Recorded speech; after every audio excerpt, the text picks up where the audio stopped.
Explaining how God made me see Him is going to take a little bit of time for me to explain, so bear with me through these videos. I will use the NSAB 1988 text to prove this. To prove John 1:5 calls Jesus or God it, and I'll show the repeatable proof of a hidden format. When we read the first verse of John, we see that they capitalized the letter W in the word word, and this was done for you to understand that the word meant Jesus. So as I'll let you read the text, you might want to put your clicker on top of the pause button so I can get through this a little faster, but you need to read the text and understand it.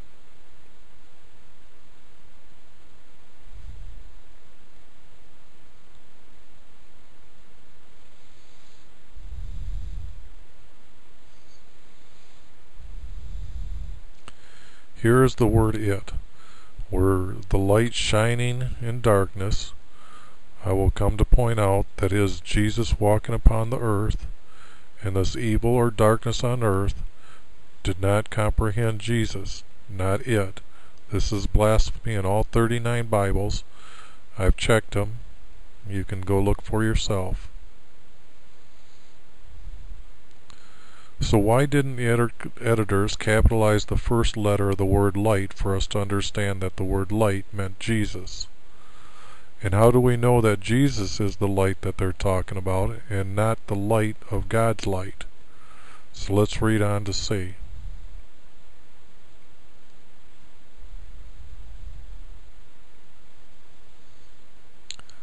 Okay, there came a man sent from God. So that means that John had to see God, and God called him up and talked to him, and then he was to bear witness that Jesus will be the light.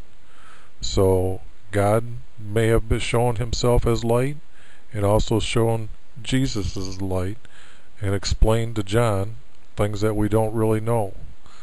But what we do know is that John came to give witness and bear witness of His light, not the light, Jesus' light. And the light will, and that all of us will believe through John that Jesus is the Son of God. Again, it restates that He is not the light, but He came that He might bear witness of the light. Now I want to make a note here on this word came because it's italic. And what all Bibles do is change or add a word to give their interpretation of the Bible, such as changing the word light to maybe making it brightness, and bear witness could be changed to be gives witness. So this is how each of the editors, to be able to sell you a Bible, of what they've done. They haven't switched the words around, although I did find a couple of the latest Bibles doing it, so I don't consider them being true to the word as some of the other Bibles. But what I am saying is that they've all changed words so they could sell you a Bible. Now what I'm going to do is remove all the punctuation, and I'm going to capitalize the first letter of all the words for the meaning Jesus or of His possession. I'm going to capitalize all letters meaning the Almighty God or His possession thereof. What I'm going to do is I'm going to put bold words out, and I'm going to talk about them. And then I want you to notice that, like I pointed out, the word should be His word or Jesus' word. And what I'm showing here is that the word Jesus is missing an awful lot. When we strip off the text or the punctuation, what we'll do is we'll find that as we're reading we almost hesitate to find new verses. In the beginning was the Word, and the Word was with God, and the Word was God. Now I bold and capitalized or bold and underlined the word God because I have a hard time the word was God. Was is a past tense, such as is shown here, was with God. Jesus has always been with God and always will be with God.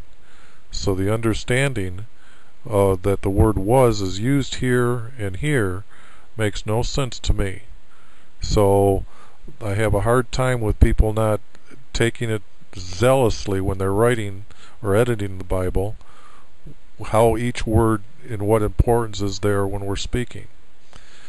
Then as we read down here, we'll find that in this verse, all of a sudden these last words here become almost as if they're a repeat of the words above. Maybe this is an error, maybe it's not. Let's take a look at it later. Here I capitalize the letter H for him, meaning Christ or Jesus. And the word life I capitalized all the way because God's life is in Jesus, and therefore the word life should be capitalized. And the life was with the light of men.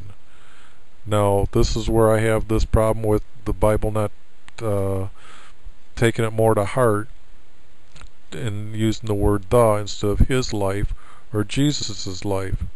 And here again, was, no, it's forever this way, so it is the light for men. And even the word of men, light of men, does not make sense. It means it should be for men. And even the word men doesn't sound right because we're excluding women when we say that. So that word I have a problem with.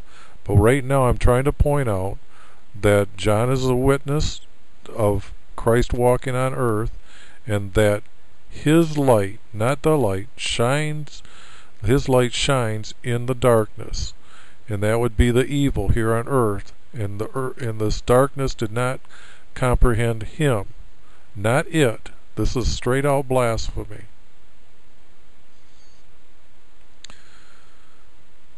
Here we see that I capitalized the letters came and sent and God, all capitalized, and you see them down here as well. These are all meaning that this is from God directly.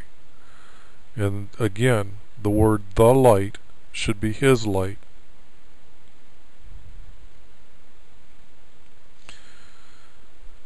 Here again, I bear out that the light should not be the, should be his.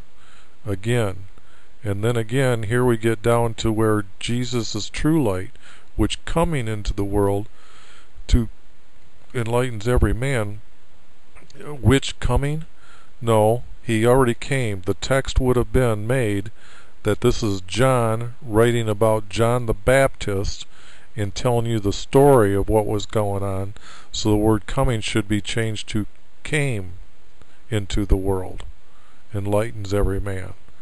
So the problem I have with them misleading everybody by saying coming into the world, he has came, and this would be the writer doing very personal writings of what had happened, not what is going to happen. Next, I'll talk about the added words that are put in before the Bible. You can use a concordance, and you can click on a word and you'll find that, or check the word, and it'll have an explanation below, and then you'll see the other words if you clicked on them. If you got a computer text like I do, a concordance, you'll find that the other words were added to fit in for English, and I'll explain as I go along. And I'll leave the concordance words that were added, and I'll italicize them, and I'll leave them gray. The words that are in the concordance, I'll leave them black and upright. I'll also underline and make comments on the other words.